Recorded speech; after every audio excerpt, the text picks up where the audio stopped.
Hey, it's Lisa Ryan. Welcome to the Manufacturers Network podcast. I'm excited to introduce our guest today, David Blue. David is the founder and CEO of Saltbox Mgmt, a strategic advisory and implementation firm helping enterprise organizations accelerate digital commerce transformation through the Salesforce ecosystem. With a career spanning over a decade in enterprise sales, alliances, and digital strategy, David is known for helping companies modernize customer engagement and navigate the operational challenges of today's global market. So, David, welcome to the show. Hi, Lisa. Thanks for having me. So, share with us a little bit about your background and what led you to doing what you do.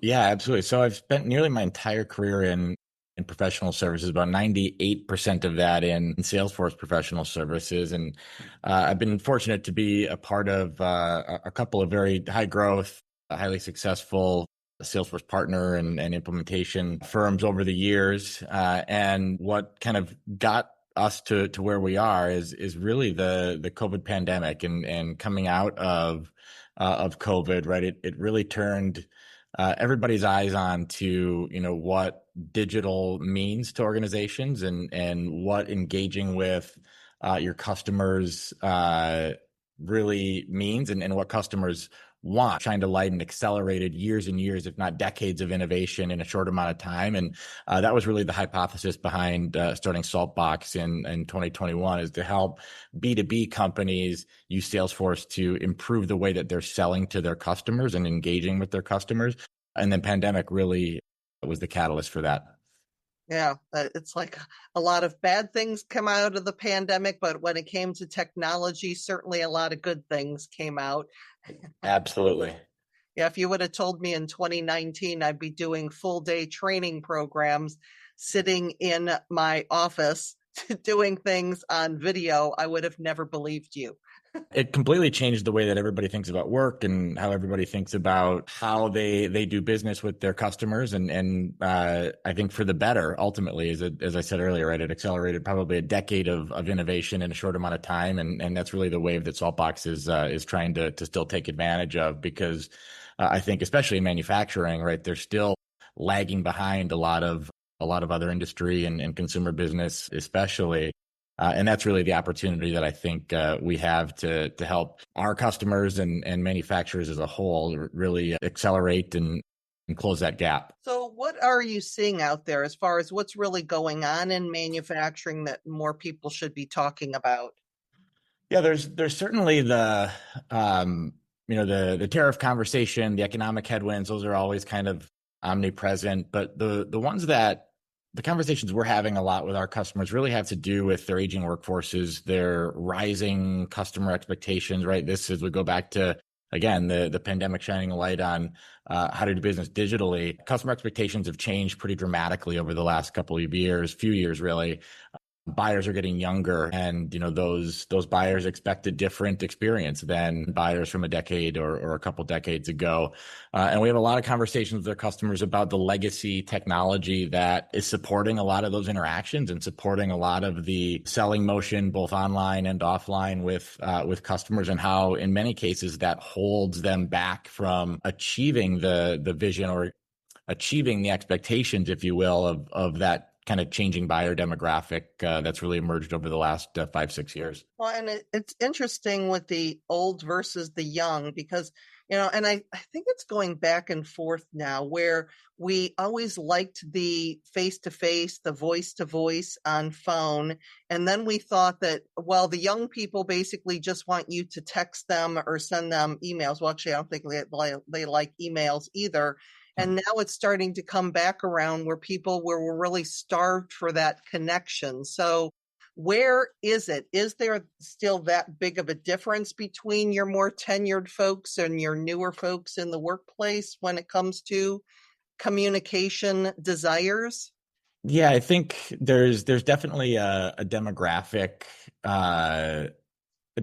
element to the channels by which some customers want to be sold to and customers want to be engaged on. So I think there is definitely an element of kind of age demographics and whether you were kind of born online, as a lot of the new millennial buyers in organizations were, or you prefer the handshake steak dinners of a manufacturer's rep past. And we're seeing a lot of companies try to blend those together in the most frictionless way possible, right? No one wants to do exclusively online, but at the same time, no one wants to have zero self-service options or zero digital options at the same time. So the conversations we're having with customers is really about how to blend those things together and create kind of frictionless experiences across the channels that a buyer wants to be engaged on or a customer wants to be engaged on, and make sure that those are as seamless and frictionless and context aware as possible. And of course, that's where firms like mine come in, and technology like Salesforce comes in, is really kind of connect those dots and bring all of those elements together. So what are some of the things that manufacturers are automating from the front and the back office that are making the most difference? Especially looking at it from the standpoint that if they're not doing a lot of these things, what are the best places to start? Yeah, good. It's a great question. And to us, our hypothesis has always been, right, the modern B2B buyer experience or the modern manufacturing buying experience needs to be personalized, it needs to be frictionless, and it needs to be context aware. So with that comes a lot of automation opportunities, whether that is, order intake, whether that's, ERP integration or kind of anything in between, right? Everybody's trying to do more with less. And, organizations really can no longer afford to grow sales or service commensurately with revenue growth. So automation in many ways is the opportunity that organizations have to continue to grow, but efficiently. So self-service is a big trend that most of our customers are trying to wrap their arms around, in which parts of the selling motion or which parts of the service motion can we move to our customers, which customers want to be engaged in that way, whether that's digital commerce, which we do a lot of at Saltbox, or customer self-service moving online. But integration and automation opportunities across order intake and order support motions are probably the things that we talk about the most with our customers day in and day out. A good example of that, I guess, is one of our customers, Shore Packaging. They're led by a really forward-thinking CIO, and they were really trying to take their, as they put it, business from the Flintstones to the Jetsons, right? They do packaging, right? So not a sexy business, but a necessary one, right? They sell to Amazon and a lot of the big box retailers, et cetera. So as they thought about their digital transformation, they started with the channels that they felt would have the least amount of friction with both their customers and their internal employees, which was digital commerce. And their customers had been asking for this, right? We talked about the new kind of wave of buyers being younger and born online.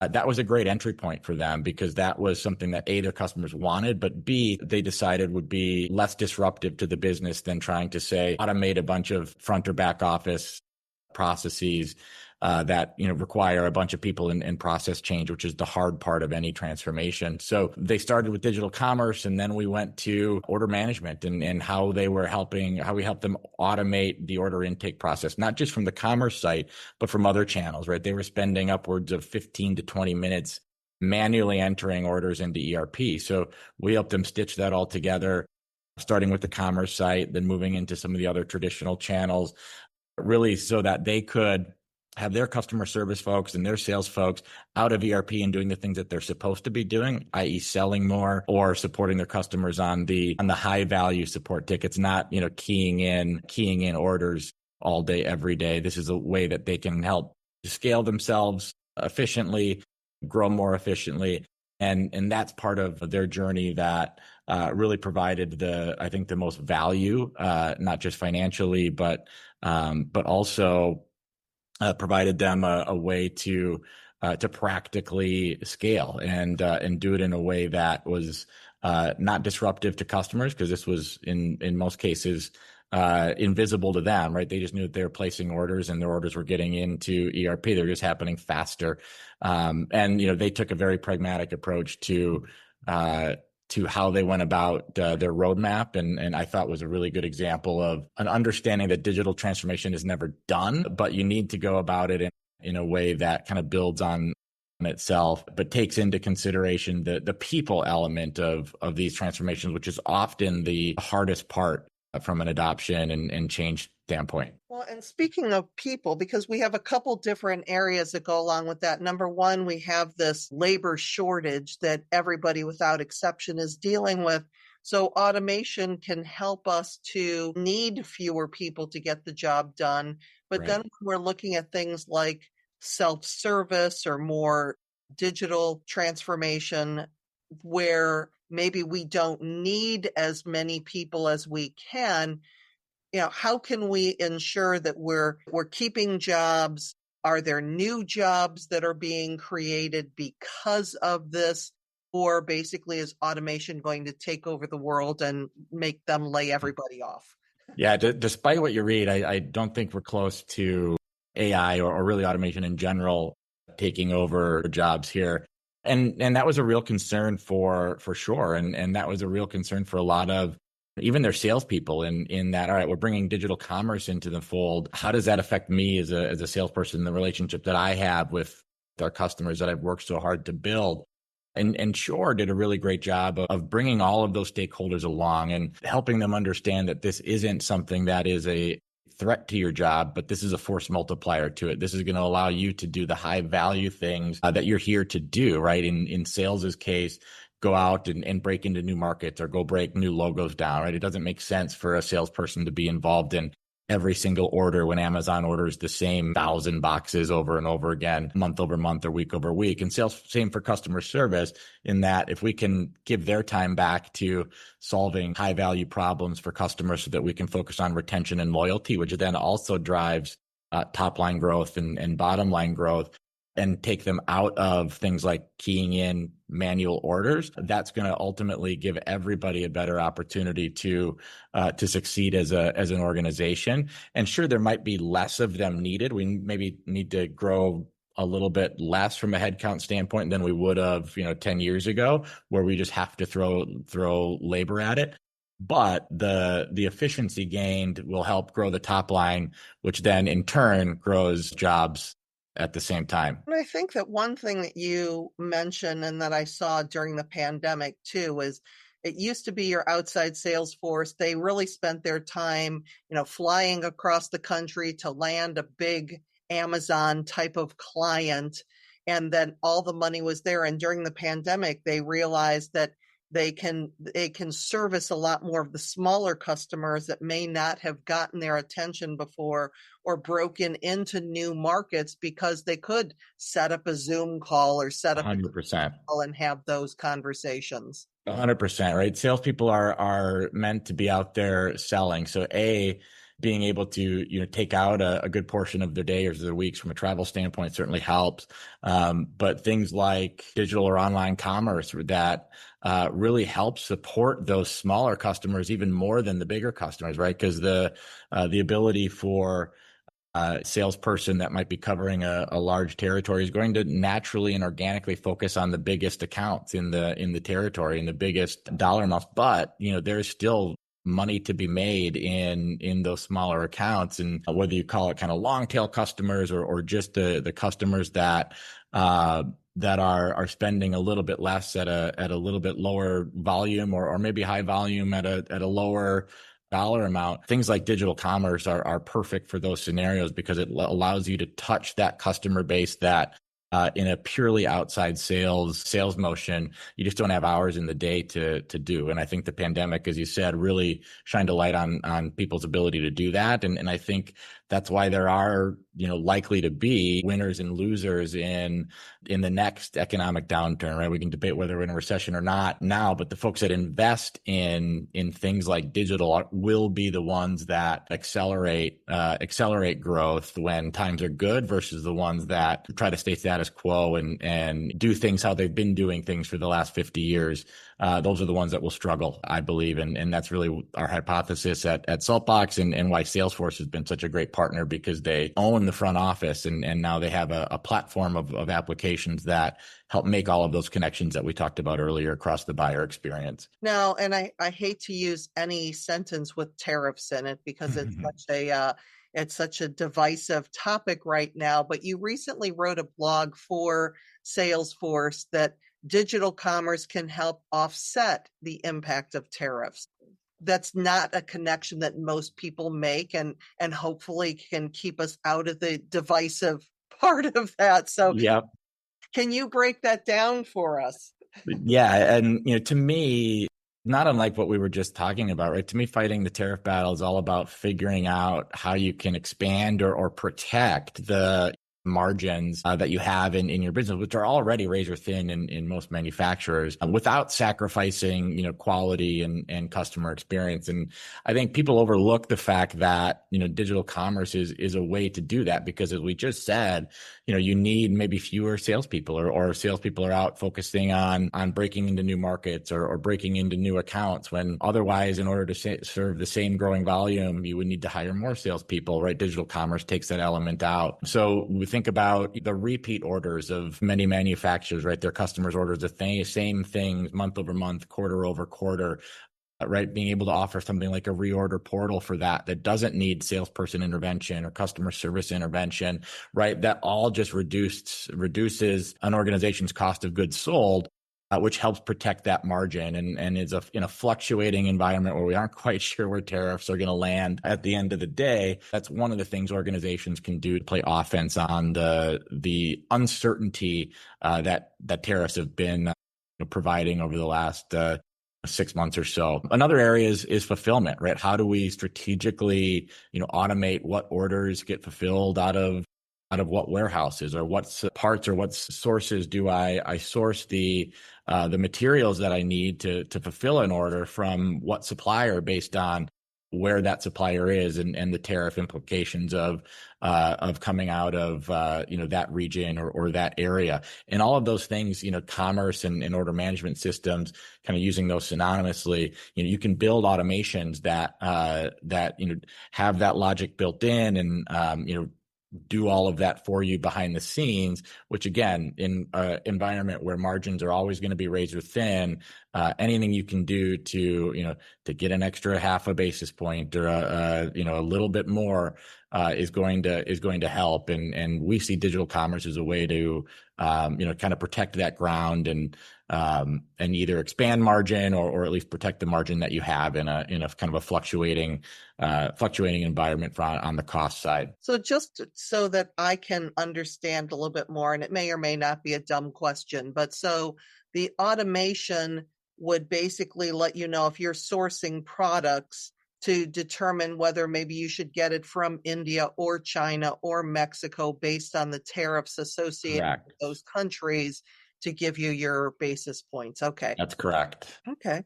So we are starting to see more manufacturers offer digital subscriptions or services along their physical products. So what are you seeing, and what does it take to get that right? Because it sounds like a great idea, but I'm sure there's pros and cons.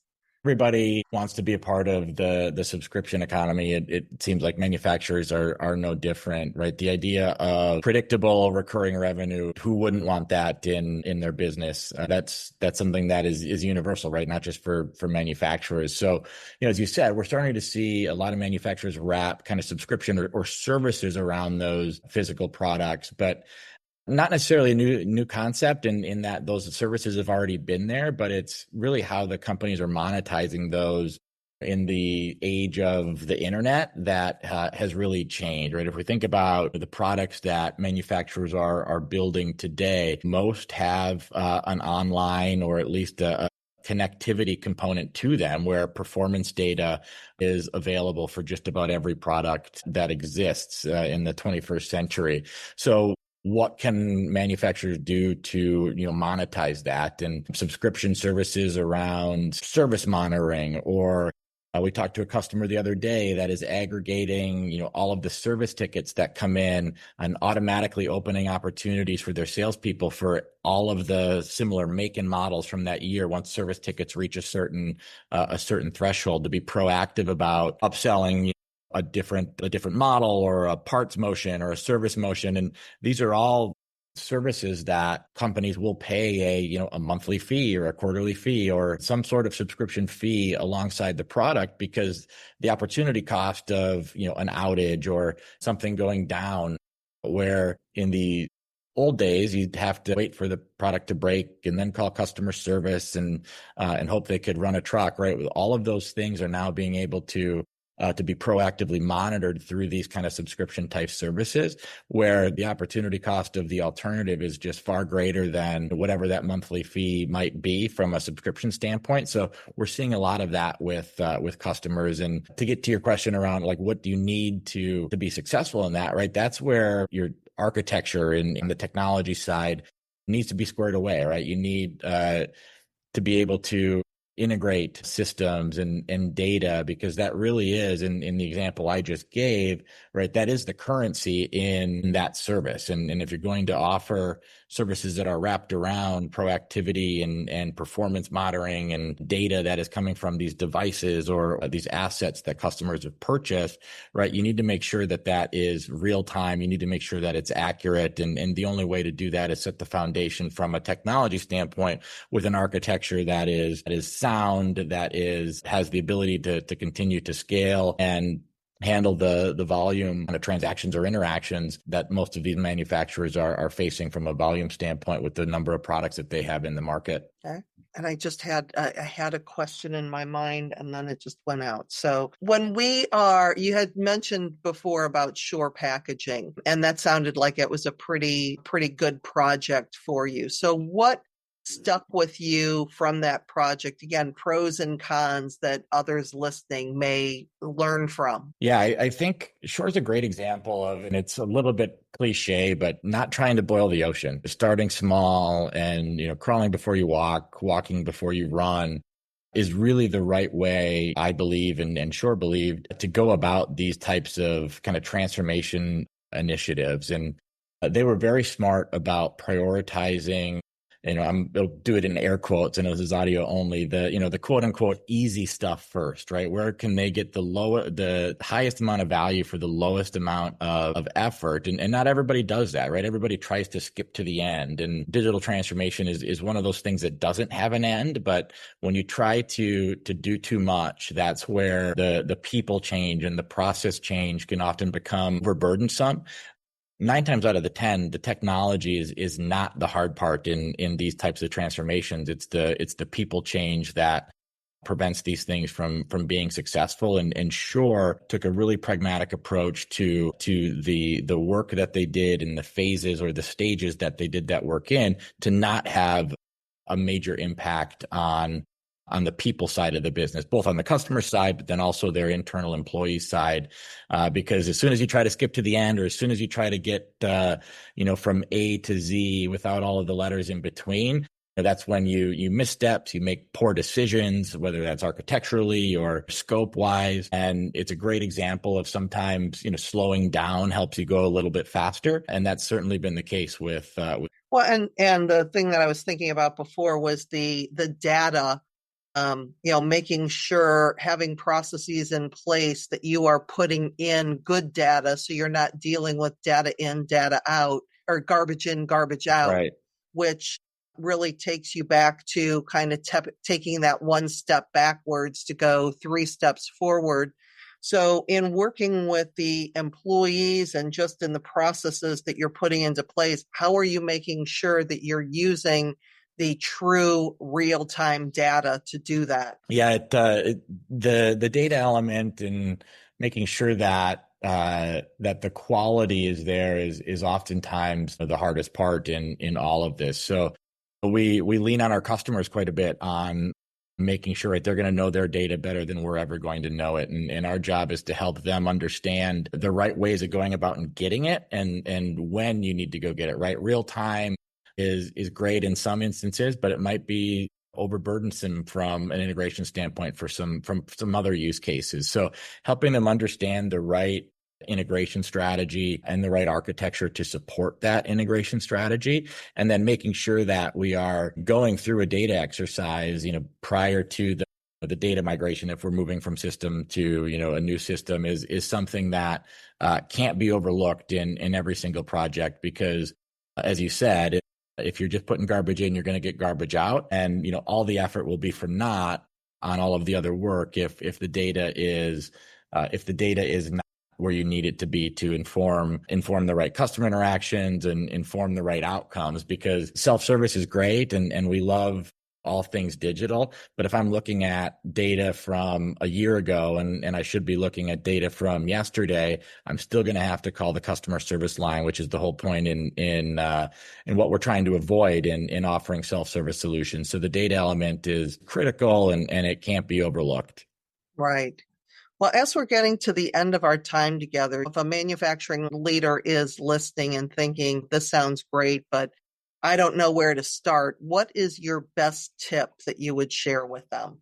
I think my best tip is always listen to your customers. They should be at the center of everything that you do. And if they're not, they should be. So start listening to your customers, and there's always a reason to not start, right? So there will always be, whether it's economically, whether it's business performance, there's always going to be a great reason to kick the can down the road. But getting started is really as easy as, listening to your customers, hearing what they want, how they want to engage with you, how they want to be sold to, how they want to be serviced, and then building a roadmap or building a roadmap. And certainly there are firms like Saltbox that do this day in and day out that can help.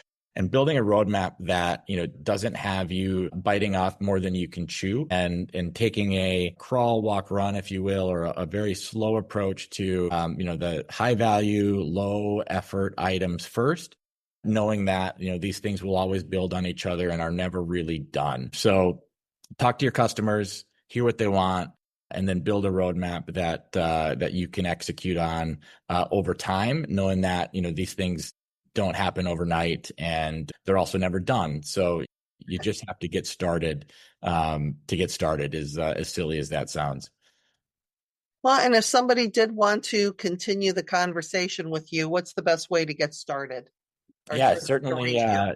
link in with me, David Blue, just like the color, and you can find Saltbox Management MGMT on LinkedIn as well. Otherwise, you can find us online at saltboxmgmt.com, and we love having these conversations, and we will get you connected with all the right folks that are certainly a lot smarter than me at a lot of this stuff. So we would love to continue the conversation should anybody that's listening be interested. All right. Well, David, thank you so much for joining me today. It's been a pleasure having you. Thank you, Lisa. Appreciate it. Had fun. I'm Lisa Ryan, and this is the Manufacturers Network podcast. We'll see you next time.